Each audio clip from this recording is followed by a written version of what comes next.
Hi, good morning. What you see in front of you is William Hogarth's painting of the Tempest in 1735. This is 17th century, 35th year's painting. The man with the stick, which is called the wand, is Prospero, the lead character, the protagonist. The lady who sits there is Miranda, the heroine, and a beautiful lady. And the man next to the old man with the wand or the stick, which is Prospero, is Ferdinand, the young lad who's stooping down is Ferdinand, the hero of the play. And Miranda and Ferdinand will fall in love with each other. But of course, there's a lot of interesting plot to go through. And the weird-looking, demonish and devilish servant or somebody who's carrying a log of wood at the back of a chair where Miranda is sitting is none other than Caliban, whose name has been extracted from the word cannibal, because in those times cannibalism was pretty much discovered in many remote areas of the world. Even cannibalism was reported by in India, in Noida, in Nithari's case, couple of years back. You should Google and find out how Nithari, the man, used to eat the raw flesh of children and many other people. So he was a cannibal. So Caliban's idea apparently and supposedly had come to the mind of Shakespeare by the concept of cannibalism that time. And the little fairy whom you see on the top of the broken, dilapidated place, sitting and probably playing a tune on the turret or playing a tune on some kind of a banjo, is none other than the fairy, the powerful, potential spirit, good spirit called Ariel. So anyways, that's about the picture. But we are talking about Shakespeare. Children, Shakespeare is one of the greatest dramatists the world has ever known.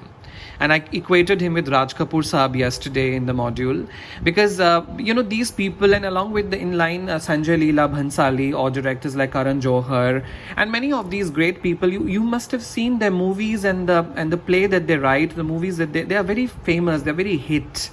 Because they show all colors in the movie. Similarly, Shakespeare's plays had all the colors. It had sex, it had romance, it had comedy, it had slapstick comedy, it had long, terse conversations, it had verboses, it had supernatural powers, it had witches, it had ghosts, it had black magic, it had a lot of other things which he knew that people who would come to see his plays belong to all the stratas of the society. And in those days, particularly elite and aristocrats were not found going to see and watch plays. Probably they called the dramatist and the playwright to their courts, to their palatial houses to conduct the play. So the kind of crowd was the middle class people and the lower middle class people.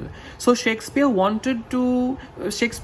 that there are a lot of people with different mentalities and different dispositions. So if he would infuse all the colors in his play, it would cater to each one of them. And that's the reason why when you watch a Sanjay Leela Bhansali movie, or let's say Karan Johar's Family Entertainer, wherein you have comedy, you have emotion, you have drama, you have romance, and you have filial relationships, and you have tragedy, you have corruption, you have a lot of things. So each one of us who sit in the screen and the theater start to relate the story with their life, and that's how the movie becomes a hit. And that's exactly why even after 500 years we are still studying Shakespeare in the most elite colleges and schools. And that's why around 38 plays have been attributed to him. He composed around 154 sonnets. I'm absolutely correct on that. And coined around 1,700 words that are still in use, my dear, in the vocabulary. That all 1,700 words were invented by Shakespeare. So it has been suggested that he had co-writers, of course. He had co-written a lot of plays, not co-writers, with other playwrights. Tempest is the last, of the surviving play that he wrote independently. He wrote poetry as well, and some of the works were dedicated to Earl of Southampton also, children. So it is very important for us to know why we study Shakespeare in schools even after his popularity. Of course, that is well justified, but what's important for us is to know that the kind of play that we do in all the ICSE and ISC schools today helps you to enrich your English and helps you to know the society better.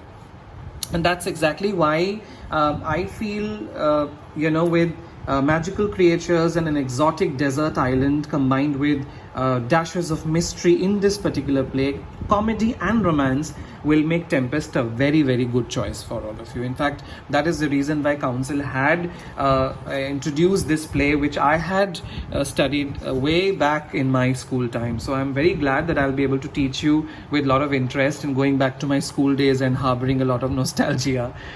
So, as I said, to be very, very clear with the source and the date of the publishing, Tempest was performed at the court before the King's Majesty King James on his daughter Elizabeth's wedding with the German ruler. Point to be noted and not forgotten. That was in 1st of November 1611. It was performed in that court, but it was not written that time. It was probably written in 1610 and published in a folio of 1623. Right, so these are important dates that you need to remember with respect to the play over here. And it has been written in a blank verse, but it has a rhythm of its own, and there are a lot of characters. The most important thing is the three important themes of which delves in the play. First being the sovereignty and freedom, the theme of sovereignty, freedom and slavery. Second being the most important theme of supernaturalism and magic. And the third important theme and the most powerful theme is the theme of atonement and reconciliation. That is, atonement is to rectify some mistake that you have done in life, and reconciliation is to get back. Reconciliation is to resolve relationships. So it's the theme can also be termed as the theme of punishment and forgiveness, in a way. So this is going to be an interesting play, and we'll end up till here today. Stay tuned for the next lecture where we are going to begin with the text thoroughly, and keep your textbooks in front of you and pencils in hand so that you can note down important lines and important words. Thank you and stay well.